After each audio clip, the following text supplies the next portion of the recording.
irmão Raimundo Maia, pastor Raimundo Maia, vai ficar aqui com a parte dos animais na fartura. E quem excede se embebeda. A única agitação da vida deles é no alto verão, quando as árvores estão cheias de frutos. A princípio, as frutas são muito saborosas e difíceis de apanhar. É preciso ser ágil ou forte para pegar a sua parte.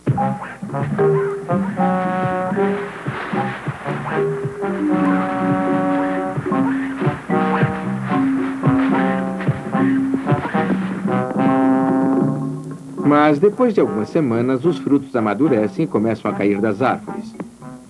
Então, todos os animais esperam e se divertem com as frutas estragadas.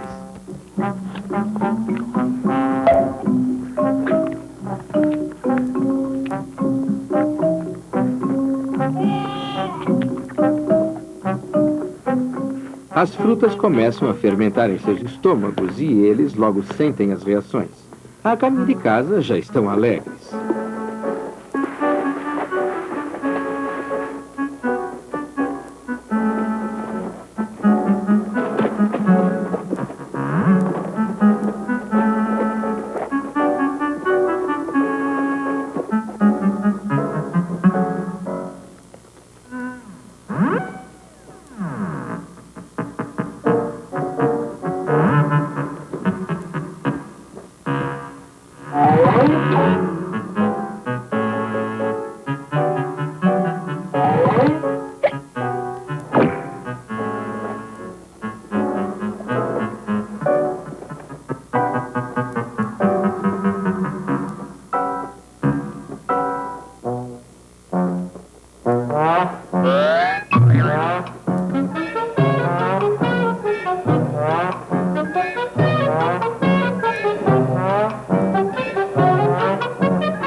Quando a noite cai, a paz reina novamente. Uma paz cheia de felicidade.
É claro que nem todos...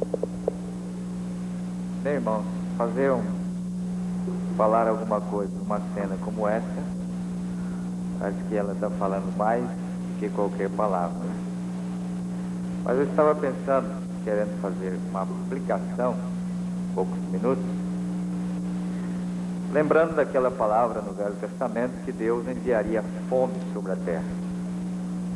Não fome de pão, sede de água, mas de ouvir a palavra de Deus.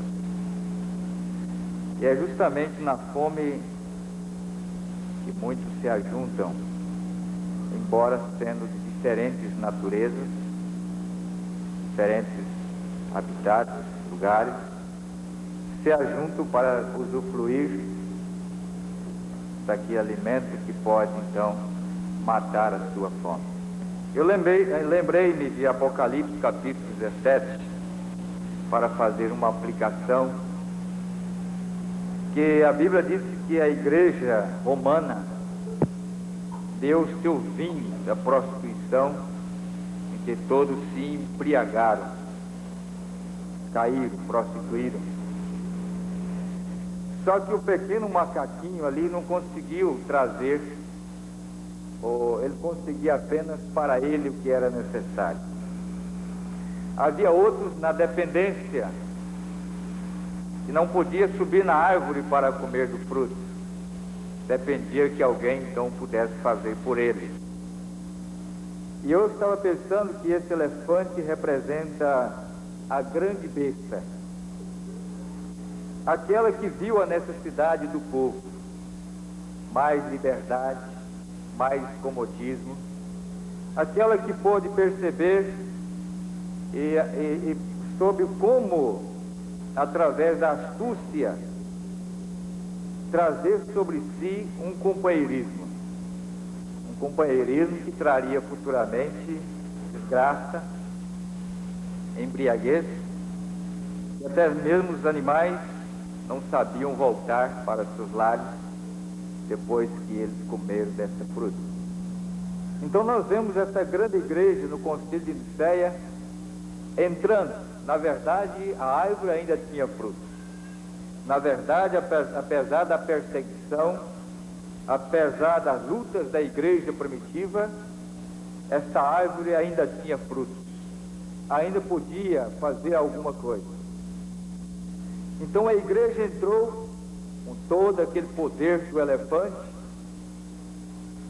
desprezando a força dos demais e olhando para um companheirismo forçado, formado através de um concílio. Ele trouxe ao seu redor, então, todas as denominações. Ela entrou ali com a sua força poderosa, não somente derrubou os frutos, mas até o pequeno macaco lá em cima estava correndo perigo. E através do seu poder, usando o Estado com a igreja, ela pôde trazer para todas as nações a sua doutrina. Embora hoje dividida em centenas de denominações, porém todos estão debaixo de uma árvore, todos estão embriagados com a sua doutrina, com o seu ensinamento, sem perceber que através dessa astúcia, dessa força, como disse o profeta, através dessa força que hoje apresenta-se curando até cancerosos, fazendo milagres por todo o mundo, fazendo sinais por todas as partes, o mundo se esquece que o seu nome não mudou, a sua atitude não foi mudada, a sua natureza continua sendo a mesma, para destruir, para matar, para levar ao povo uma armadilha que somente se despertarão quando não haverá mais tempo para se escaparem dela. Mas para o povo de Deus, para as águias de Deus que não estavam ao redor desta árvore, as águias do Senhor, Deus enviou um poder sobrenatural para que eles fossem despertados, para não comerem desse fruto que deixaria embriagados. Naquele instante, todos os animais se viveram em uma comunidade. Macaco, a girafa, um grande animal, uma grande denominação, força, poder, desde os menores até os maiores, todos se uniram porque receberam ajuda de Roma, e não sabendo que isto era uma armadilha preparada para uma grande destruição. E eu lembrei-me das palavras do apóstolo São Pedro, que quando o poder de Deus cai na igreja, ela não traz uma embriaguez em que o povo não sabe do que se fala, o povo não sabe o que está alimentando, mas quando aquele poder caiu na igreja primitiva, em Atos capítulo 2, não entendia a linguagem dos apóstolos, não entendia a linguagem do Espírito Santo, mas quando Pedro, cheio do Espírito, levantou-se naquela audiência e disse: Esse povo não está bêbado, esse povo não está cheio de mosto, mas isso é a promessa de Joel, capítulo 22, que Deus derramaria do seu Espírito sobre toda a carne. Ali Deus estava vindicando a sua promessa, e ali Deus estava fundando uma igreja, não baseada em estatuto de uma nação, mas Deus estava fundando uma igreja no estatuto de sua palavra. E embora esse poder entrou para enganar as nações, para enganar o povo religioso, para embriagar com o seu cálice da prostituição, essa igreja passou por todas as eras. E nessa última era da igreja, através da mensagem do sétimo anjo, nós descobrimos que não existe um povo mais santo, um povo que está na sua consciência, um povo que não está delirando, mas um povo que conhece o seu Deus, um povo que conhece a palavra através da revelação.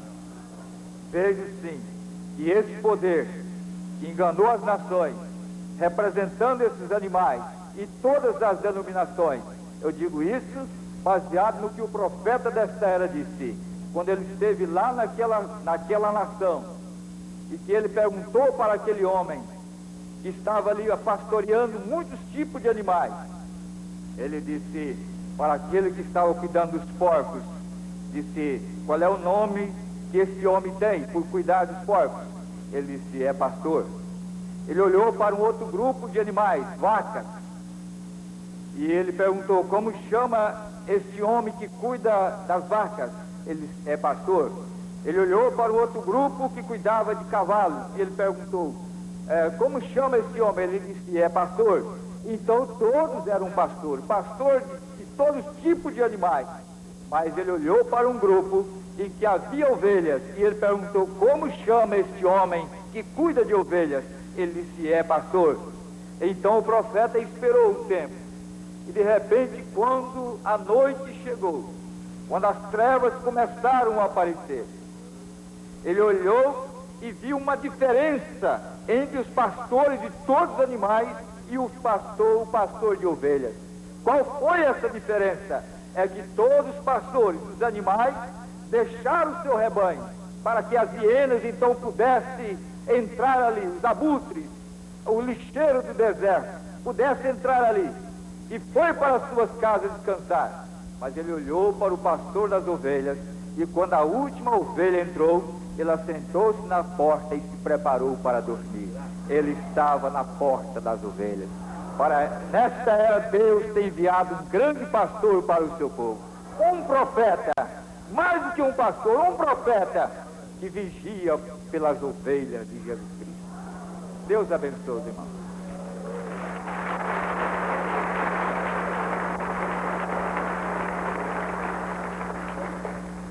Irmãos, agora sem perda de tempo, quer dizer, ganhando tempo, remindo tempo, nós vamos passar para a última etapa dessa escola, que é exatamente o leão, a majestade do leão.